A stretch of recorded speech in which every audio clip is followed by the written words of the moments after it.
함께 하나님 말씀 보겠습니다. 전도서 5장 1절에서 7절까지 말씀입니다.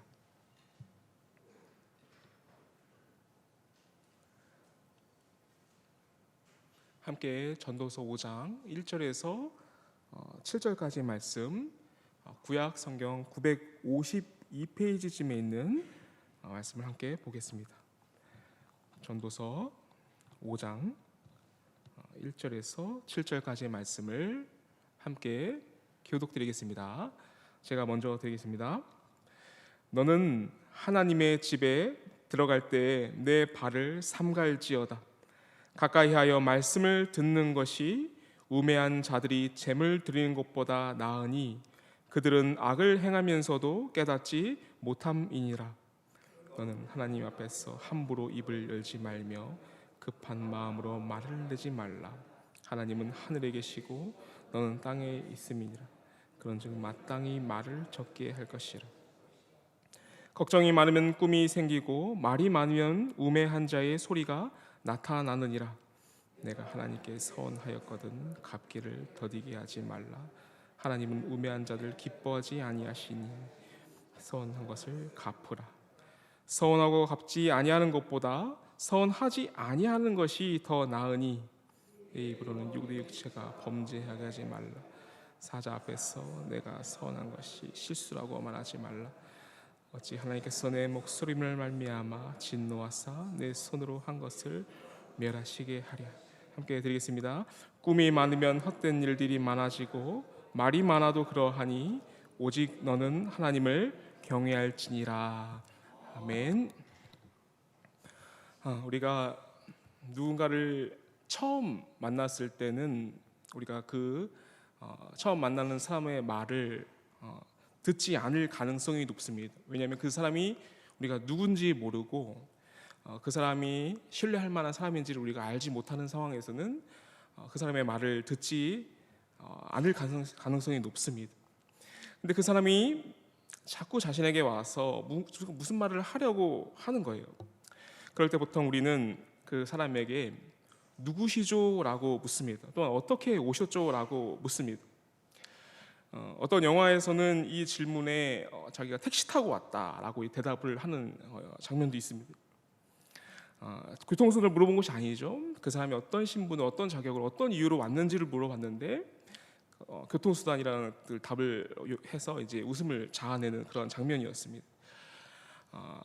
우리가 마치 하나님께서 우리에게 찾아오셨을 때도, 우리가 하나님을 처음 만났을 때도 우리가 하나님에 대해서 잘 알지 못한다면 우리는 하나님의 말씀을 잘 듣지 못할 것입니다. 하나님께서 백성들을 처음 만났을 때 그런 장면들이 여러 있었습니다. 첫째로 모세가 하나님을 처음 만났을 때를 잠깐 보겠습니다. 모세는 불이 붙은 그 떨기나무가 타지 않는 그 신기한 광경을 보고 그 아무것도 모르는 어린아이처럼 그 떨기나무에 다가갔습니다. 그리고 그 떨기나무 안에 임재하신 하나님을 배웠습니다. 모세는 너무도 신기한 광경 앞에서 매우 놀랐습니다. 그리고 그곳에서 자신에게 말씀하시는 하나님의 음성을 듣습니다. 출애굽기 3장 4절에서 6절은 그 말씀이 이렇게 기록이 되어 있습니다.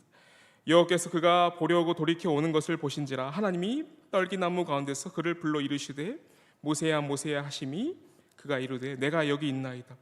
하나님이 이르시되 이리로 가까이 오지 말라. 내가 선 곳은 거룩한 땅이니 내 발에서 신을 벗으라. 또 이르시되 나는 내 조상의 하나님이니 아브라함의 하나님, 이삭의 하나님, 야곱의 하나님이니라. 모세가 하나님 배웠기를 두려워하여 얼굴을 가리매라고 기록이 되어 있습니다.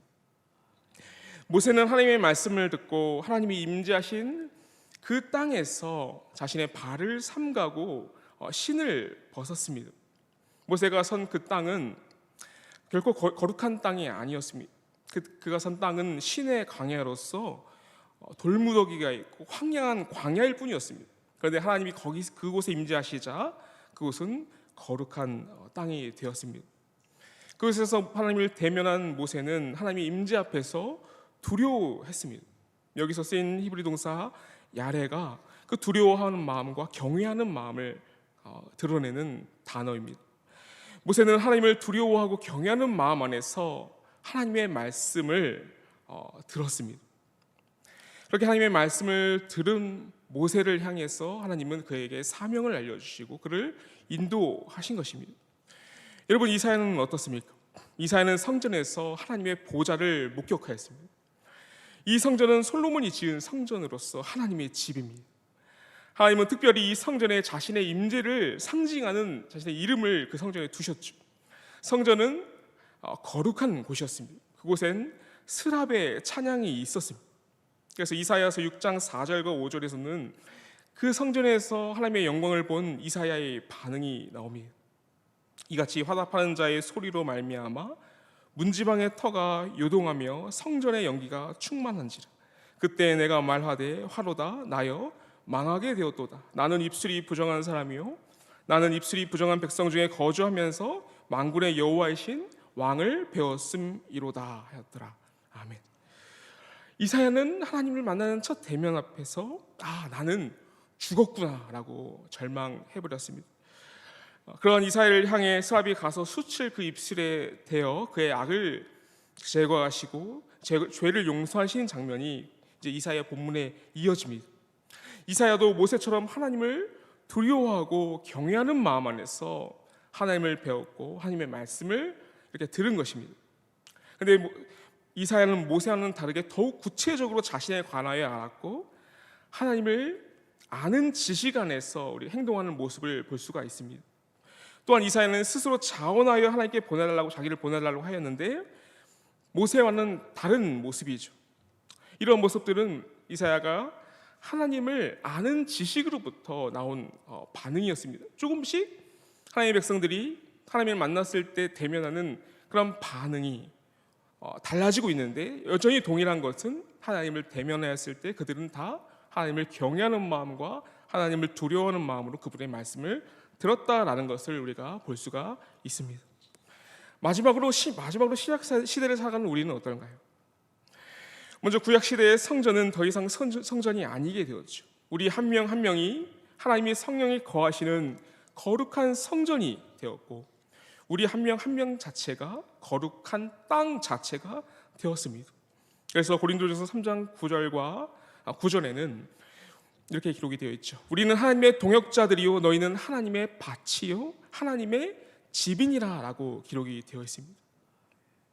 그럼 우리는 예수님 안에 있는 그 긍휼과 은혜를 누리기 위해서 담대히 하나님의 보좌 앞에 나아갈 수 있다라고 히브리서 기자는 말씀하고 있습니다. 히브리서 4장 16절에는 이렇게 기록이 되어 있죠.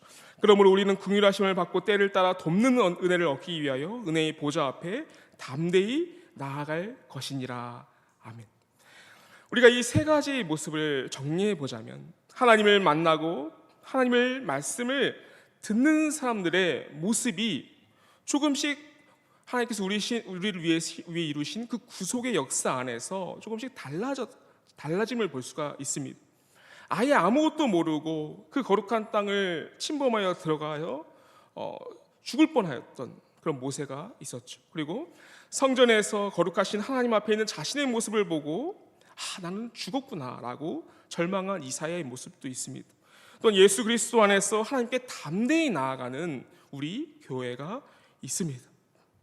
근데 사람들은 오해할 때가 있죠. 세 번째 단계만 우리한테 있으면 되는 거 아니에요? 우리는 이제 신약 백성이니까 모세 같은 것, 그리고 이사야 같은 것 이런 상태가 우리에겐 다 필요가 없고 이제 우리는 정말 예수님의 은혜 안에서 담대히 하나님께 나아가면 돼라고 우리가 생각할 수가 있습니다.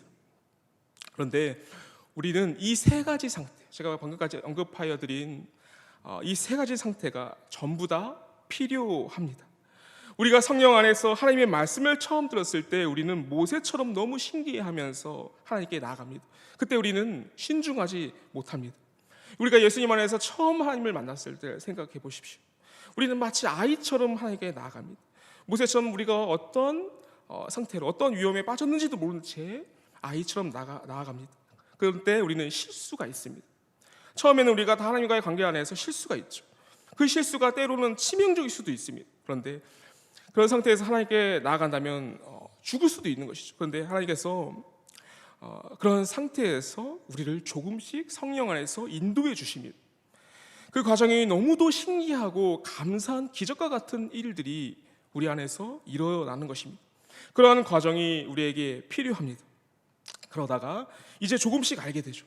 하나님의 뜻이 있구나. 나는 하나님의 뜻 앞에서 어떤 존재구나. 나는 하나님의 말씀 앞에서 이런 존재구나. 그때 이제 우리는 하나님께 나아가기가 두려워집니다. 그리고 하나님 앞에 섰을 때 이사야처럼 무너지는 경험을 할 때도 있습니다.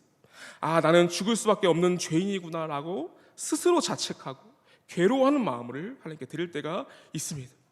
그때 우리는 예수님의 말씀 안에서 예수님의 보혈의 의미와 예수님이 나를 위해서 행하신 그 의미를 정말 마음 깊이 받아들이고 누리고 하나님께 담대히 나아가는 성령님의 인도하심을 경험합니다. 하나님과 우리의 만남하는 이러한 들음과 이를 들음 안에서 누리는 경외와 감사와 행복이 있습니다. 또한 과정이 있습니다. 그런 행복과 감사 안에서 우리는 때로 예배 중에 기도하고 찬양하며 하나님께 드리고 싶은 제목을 서원하기도 하고 서원 제목을 주님께 말하기도 합니다. 그런데 오늘 본문인 이 전도서 말씀 안에는 우리가 하나님께 무언가를 말씀드리기 이전에 우리가 말하기에 앞서서 먼저 들어야 한다라고 우리에게 권고하고 있습니다. 그리고 또한 먼저 하나님을 경외해야 한다라고 권면하고 있습니다. 하나님 앞에서 삼가하고 경거망동해서는 안 되며 말을 적게 하고 신중하라라고 솔로몬은 우리에게 권면하고 있습니다. 이 말씀 안에서 우리는 하나님의 말씀을 먼저 들어야 합니다. 왜냐하면 우리를 향한 하나님의 뜻이 결코 단순하지 않기 때문입니다. 물론 단순하게 한마디 표현으로 말을 할 수도 있습니다. 그런데 그 말 한마디에 담겨져 있는 하나님께 우리를 향한 그 깊으신 뜻의 의미는 우리가 평생을 살아도 다 알 수 없는 그러한 계획이십니다. 우리의 힘으로는 하나님의 뜻을 모릅니다. 알 수도 없고 알아도 행할 수 없습니다. 우리의 힘으로는 도저히 지킬 수 없는 뜻이 있습니다. 어떨 때는 너무 힘들어서 거부하고 싶은 뜻이 있습니다. 또한 우리를 이끄시고자 하시는 그 길과 우리를 향한 그 계획이 도저히 우리 눈으로 보기에 말도 안 되어 보이는 그런 길도 있습니다. 또한 같은 말씀을 동일한 말씀을 상황에 따라 다르게 적용해야 할 때도 있습니다. 마치 이 말씀을 공식 집어넣듯이 그대로 말씀을 적용할 수 없을 때가 우리의 삶 가운데 수없이 많습니다. 성경 인물 중에는 대표적으로 욥이 그렇죠. 우리가 걸어야 할 길, 하나님께서 우리에게 보여주시는 그 길은 먼저 우리가 들어야 갈 수 있는, 하나님의 말씀을 들어야 갈 수 있는 좁은 길입니다. 하나님의 말씀을 듣는 마음이 자라나야 하는 이유가 그것입니다. 모세와 이사야, 히브리서 기자를 통해 말씀드린 그 모든 상태가 우리에게 필요한 것입니다. 성령님 안에서 듣는 마음과 하나님을 아는 마음이 골고루 우리 안에서 자라나야 합니다. 어떤 순간이든지 그 상황 속에서 우리는 하나님의 말씀을 들어야 합니다. 그 듣는 마음이 성장해야 합니다. 그 듣는 마음 안에서 하나님이 어떤 분인지를 아는 지식으로부터 우리는 하나님을 경외할 수 있게 되고 하나님의 말씀 안에서 우리의 삶을 주님께 드릴 수 있게 되는 것입니다. 솔로몬은 오늘 본문에서 하나님을 향한 경외와 하나님의 말씀을 듣는 마음을 강조함과 동시에, 그렇게 권면함과 동시에 이 말을 하는 이면의 의미를 우리에게 보여줍니다. 왜 이런 말을 할까? 생각해 보십시오. 솔로몬이 아무 이유 없이 이런 말을 하겠습니까? 하나님을 경외하는 마음과 하나님의 말씀을 듣는 마음이 무너진 상태를 솔로몬은 지금 진단하고 있는 것입니다. 그러한 상태를 진단하고 있기 때문에 너희는 하나님의 말씀을 먼저 들어야 된다라고 우리에게 말씀하고 있는 것이죠. 여러분, 전도서는 진단의 책입니다.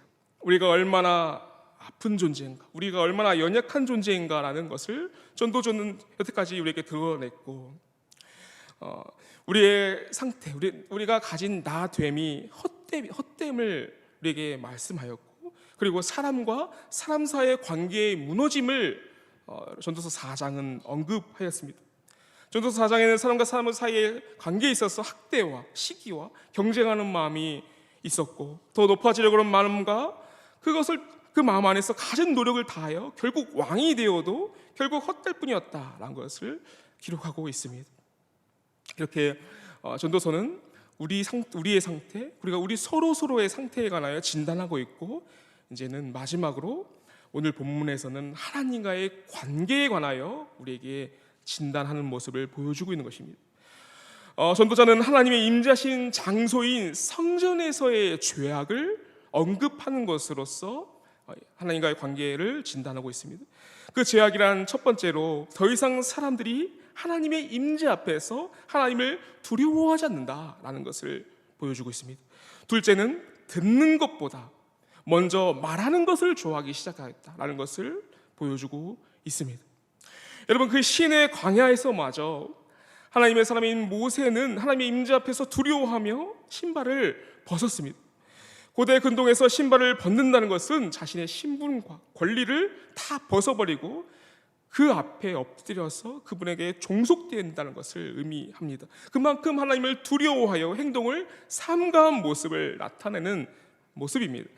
그런데 이제 하나님의 임재를 상징하는 그 성전에서조차 사람들은 조심하지 않습니다. 이러한 행동은 하나님의 임재를 무시하거나 하나님을 두려워하지 않는 행동입니다. 전도자는 그러한 그들에게 1절에서 너는 하나님의 집에 들어갈 때 내 발을 삼갈저다 라고 기록하고 있습니다.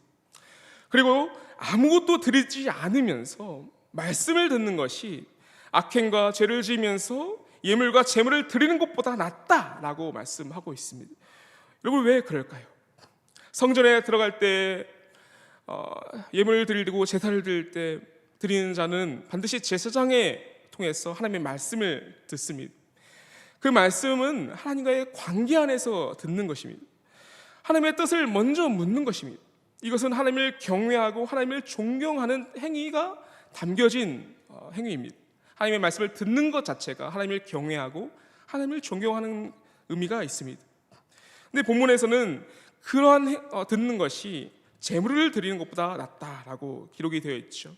근데 사실 제물을 드리는 이 제사 자체는 여러분 매우 소중한 것입니다.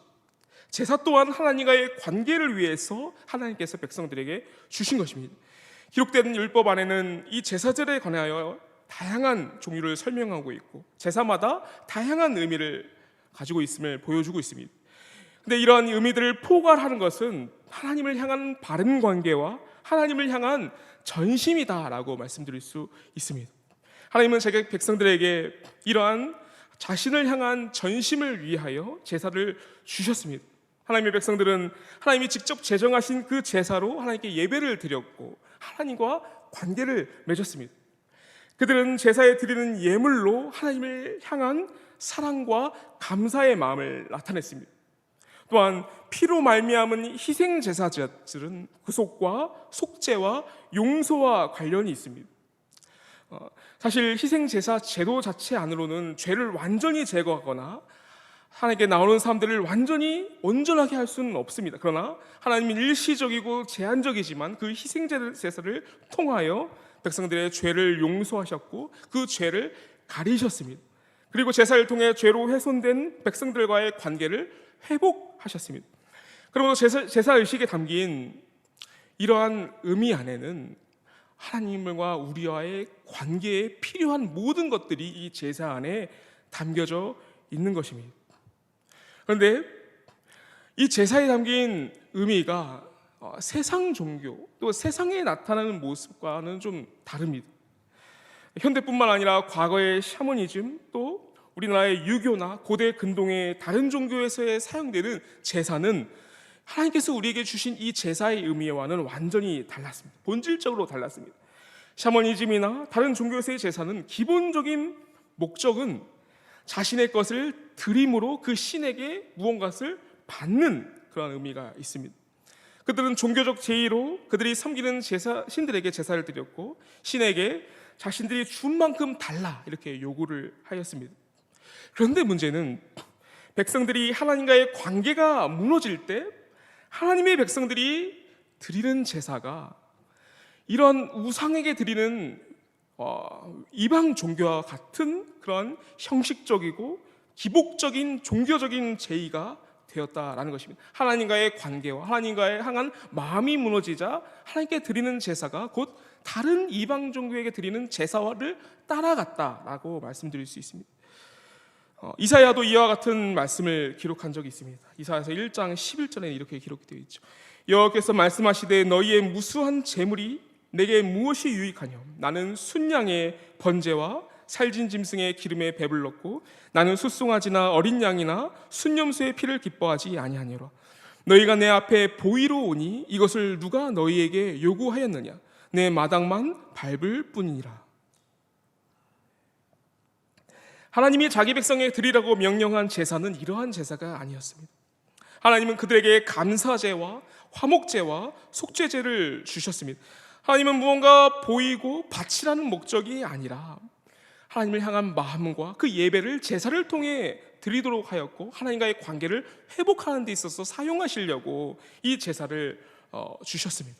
그런데 사람들이 이러한 제사의 의미를 버려버리고 마음 없고 형식적이고 기복적인 제사를 드리기 시작한 것입니다. 이것은 하나님을 멸시하는 것이고 하나님의 존재 자체를 불신하는 마음에서 비롯되었다라고 볼 수 있습니다. 더 나아가서 이러한 기복적인 제사를 드리면서 죄와 악행을 지으면서 단지 복을 빌기 위해서 형식적으로 제사를 드리는 것은 더욱 악한 일이었던 것이죠. 이어지는 이사야서 1장 13절에는 이렇게 기록되어 있습니다. 헛된 재물을 다시 가져오지 말라. 분향은 내게 가증히 여기는 바요 월삭과 안식일과 대회로 모이는 것도 그러하니 성회와 얼로 악을 행하는 것을 내가 견디지 못하겠노라. 내 마음이 너희의 월삭과 정한 절기를 싫어하나니 그것이 내게 무거운 짐이라. 내가 지기에 곤비하였느니라.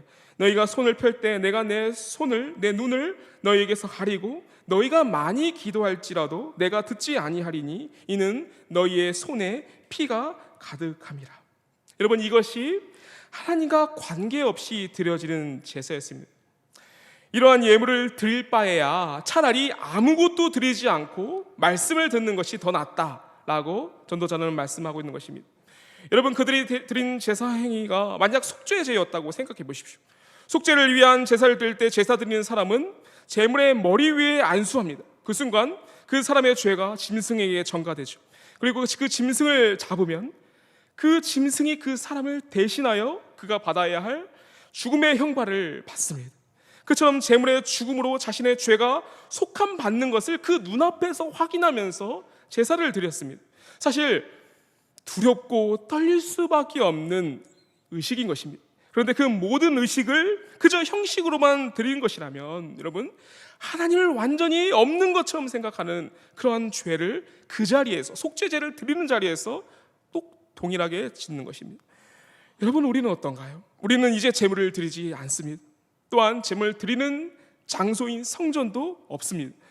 예수님은 우리 각 사람을 성전 삼으셨습니다. 그래서 우리 자신을 더럽히고 하나님 앞에서 범죄하는 것은 성전 자체를 더럽히는 것 같다라고 성경은 말씀합니다. 그래서 고린도전서 3장 16절과 17절에는 이렇게 기록되어 있죠. 너희는 너희가 하나님의 성전인 것과 하나님의 성령이 너희 안에 계시는 것을 알지 못하느냐.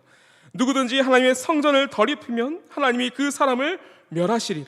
하나님의 성전은 거룩하니 너희도 그러하니라. 아멘. 그리고 성전된 우리가 드리는 예물은 여러분, 예수님과 연합하여 있는 우리 자신입니다. 우리와 연합해 있는 예수님입니다. 우리는 예수님과 하나가 되었고 우리가 드리는 예물은 연합된 그 상태 안에서, 예수님과 하나된 상태 안에서 예수님을 드리는 거고 또 우리를 드리는 것 같습니다. 그렇게 하나님께 드리는 예물은 우리 자신을 드리는 것이고 예수님을 드리는 것이다 말씀드릴 수 있습니다. 그런 우리가 만약 하나님과의 관계없이 기복적이고 형식적으로 또는 어떤 죄 가운데 하나님께 예배를 드린다면 우리는 우리 자신을 더럽힐 뿐만 아니라 예수님을 더럽히는 죄악을 저지른 것과 같다라고 말씀드릴 수 있습니다. 히브리서 기자는 이런 행위를 바라보면서 히브리서 6장 5절에서 8절까지 이렇게 말씀합니다. 하나님의 선한 말씀과 내세의 능력을 맛보고도 타락한 자들은 다시 새롭게 하여 회개할 수 없나니 이는 그들이 하나님의 아들을 다시 십자가에 못 박아 드러내놓고 욕되게 함이라. 땅이 그 위에 자주 내리는 비를 흡수하여 밭가는 자들이 쓰기에 합당한 채소를 내면 하나님께 복을 받고, 만일 가시와 엉겅퀴를 내면 버림을 당하고 저주함에 가까워 그 마지막은 불사름이 되리라 라고 여러분 경고하고 있습니다. 수없이 성전을 더럽히고 동시에 예수님을 십자가에 다시 못 박는 행위가 우리가 죄 가운데서 드리는 예배라고 그렇게 말씀드릴 수도 있는 것입니다. 여러분, 얼마나 두려운 말씀인가요? 여러분, 하나님은 우리가 어떻게 예배하는지 아십니다. 하나님은 우리의 마음을 보시고 우리의 예배가 하나님을 경외하는 마음으로 또는 듣는 마음으로 하나님을 기쁘시게 하려는 마음으로 드리는지를 하나님은 바라보십니다. 하나님은 듣지도 못하고 말하지도 못하는 돌덩어리가 아닙니다. 돈과 같은 물질이 아닙니다. 하나님은 우리에게 축복의 통로로 성전과 우리 자신을 성전 삼으신 우리에게 예배를 주셨습니다. 하나님은 우리에게 말씀하셨고 우리와 살려고 찾아오셨습니다. 성부 하나님은 성막과 성전에 계셨고 예수님은 우리와 같은 사람으로 오셨습니다. 그 안에서 우리와 동거하셨습니다. 성령님께서는 각 사람을 성전 삼아서 우리와 동행하시며 우리와 함께 살고 계십니다. 하나님이 우리를 찾아오셔서 말씀을 남기셨고 우리는 하나님의 말씀을 들을 수 있게 되었고, 또한 더불어 우리가 하나님께 말씀을 또 올려드릴 수도 있게 되었습니다. 은혜의 보좌로 나아가서 우리의 마음을 드릴 수 있게 되었고 하나님께 나의 삶을 드린다라는 그 서원의 제목을 드릴 수도 있게 되는 특권을, 그 축복을 우리가 누리게 되었습니다. 그러한 우리에게 전도자는 지금 충고를 하고 있는 것입니다. 성전에서 내 발을 삼가라. 가까이 하여 말씀을 들으라. 너는 하나님 앞에서 함부로 입을 열지 말라. 서원을 했다면 갚기를 더디게 하지 말라. 내 입으로 내 육체가 범죄하게 하지 말라. 이 모든 충고는 예배할 때, 과거 구약 백성들이 제사 지내면서 예배 드릴 때 그 예배 도중에 하나님께 드려지는 말에 관한 경고입니다.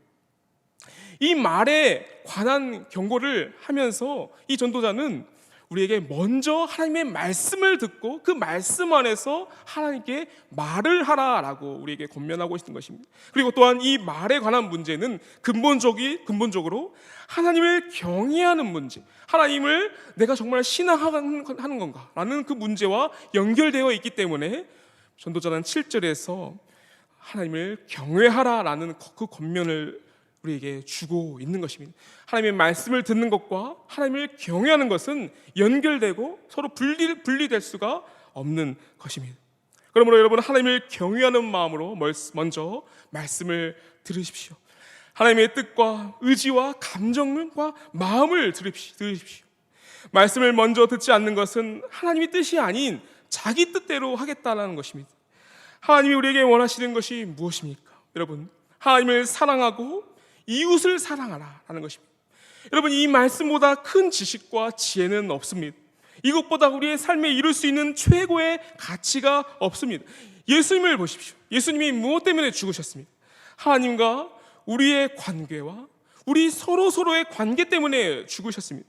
그런데 우리는 이 말씀이 아무런 능력이 없는 피오처럼 느껴지는 그런 세상을 살고 있습니다. 세상은 이 말씀을 거부하고 있습니다.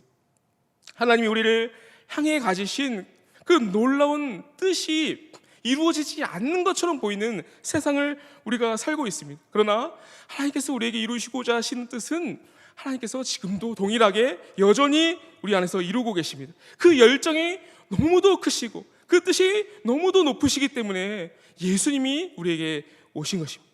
우리를 향한 그 열정과 그 계획을 반드시 이루어 주시려고 예수님이 오셔서 그 일을 우리 가운데 지금도 이루고 계십니다. 우리에게 말씀하심으로 그 관계 안으로, 그 계획 안으로 지금 여전히 우리를 초대하고 계신 것입니다. 여러분, 예수님은 늘 하나님과 바른 관계에 있었고 하나님을 향하여 전 삶을 마음을 다하셨습니다. 그리고 죄가 없는 분이셨습니다. 그런 분이 왜 십자가에 죽으셔야 했을까요? 자기 백성들을 위하여 그러신 것입니다. 하나님과 화목한 관계를 누리지 못하고 불화하며 원수된 자기 백성들과 화목하게 하기 위해서 예수님께서는 십자가를 지셨고, 또한 서로 간에 원수되어서 조각조각 분리된 자기 백성들의 그 상태를 다시 회복하여 또한 영원한 심판 앞에 놓여있는 우리를 그 심판으로부터 벗어나게 하시기 위해서 예수님께서는 그 십자가를 지셨습니다. 화목과 속죄와 감사라는 그 제사의 의미와 목적대로 자신을 십자가를 제단 위에 자신을 드리신 것입니다. 이 의미와 목적을 나타내시려고 하나님께서는 그 4,000년 동안 이 제사법을 유지하셨고, 그 제사법을 통해서 여전히 우리에게 말씀하고 계십니다. 그리고 우리에게 그 제사가 가진 본연의 목적과 의미대로 예수님 안에서 하나님을 향한 바른 예배와 이웃을 향한 사랑의 관계로 우리를 초대하고 계십니다. 우리는 이 말씀을 먼저 듣고 하나님의 선하신 뜻을 분별하여 그대로 행해야 합니다. 그리고 또한 우리가 하나님께 드리는 그 모든 예배를 우리 스스로 분별해야 합니다. 그래서 로마서 12장 1절과 2절에서는 그러므로 형제들아, 내가 하나님의 모든 자비하심으로 너희를 권하노니 너희 몸을 하나님이 기뻐하시는 거룩한 산 제물로 드리라. 이는 너희가 드릴 영적 예배니라. 너희는 이 세대를 본받지 말고 오직 마음을 새롭게 함으로 변화를 받아 하나님의 선하시고 기뻐하시고 온전하신 뜻이 무엇인지 분별하도록 하라. 아멘. 여러분, 이 말씀 안에서 오늘 우리 마음에 위에 들려진 이 말씀 위에서 우리 모두가 하나님을 향한 사랑과 마음을 하나님께 전심으로 드리고 이웃을 전심으로 사랑하는 그러한 하나님께 영광 드리는 삶이 되기를 소망하고 바랍니다.